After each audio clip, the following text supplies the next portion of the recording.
Umagang malamig mga kababayan. Ayan, yung aking yung inumin na yun. Yung tsaa na guyabano. Dala ko pa ito nung ako'y umuwi. Pabalik, meron akong dalang tsaang guyabano. Tapos ang inilagay kong pinakamatamis niya, yung dried mango. Kasi napakatamis. Pag kinain mo siya, kaya yan ang inilalagay ko sa mainit na tubig. Ayan o. Tapos meron nga pala akong galing Bacolod. Ayan. Ayan, first time. First time kong makakain ng piyaya. Meron kasing dumating na mga nagbabakasyon dito sa Taiwan. Merong isang Pinoy store dito malapit sa amin. Siguro kakilala niya yon. May mga dalang maraming piyaya. Siguro, yung dagdag budget. So, itininda kahapon. Ito, nakakuha ako.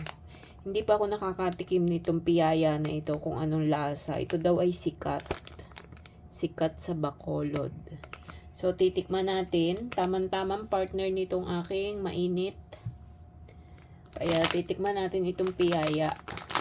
Kung ano baga ang lasa. Ngayon lang ako makakakain ito. Piyaya na ube. Aba, ito pala manipis, malapad. Ayan. Ano kaya ang lasa? First time kong makakain ng piyaya.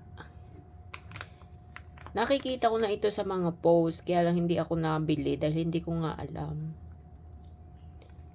Ayan. Matamis. Para siyang parang hopya.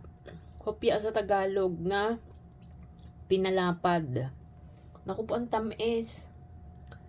Katamis pala nito. Pero ang ganda ng kanyang itsura. Palibhasa ube. Matamis pala. Ngayon lang ako nakatikim nito Ito ay 100 ang benta. 100 NT. 176 sa convert ng peso. Yung maliit, 5 piraso. Ito pala'y matamis. Tamang-tama ito sa kape. Yan, tamang-tama ito nga. Sa kape. Ay partner nitong aking iniinom. Ay tamang-tama. Ito ang magka-partner pala. Isang matamis. So guys, nakatikim na rin ako ng piyaya. Ito pala ang piyaya. Siya? Hindi ko alam kung ano yun yung ube. Yun yung ube siguro. Ito ube siguro yan. Tapos pinalapad. Ayan. Ganito pala ang piyaya. Fresh from Bacolod kahapon.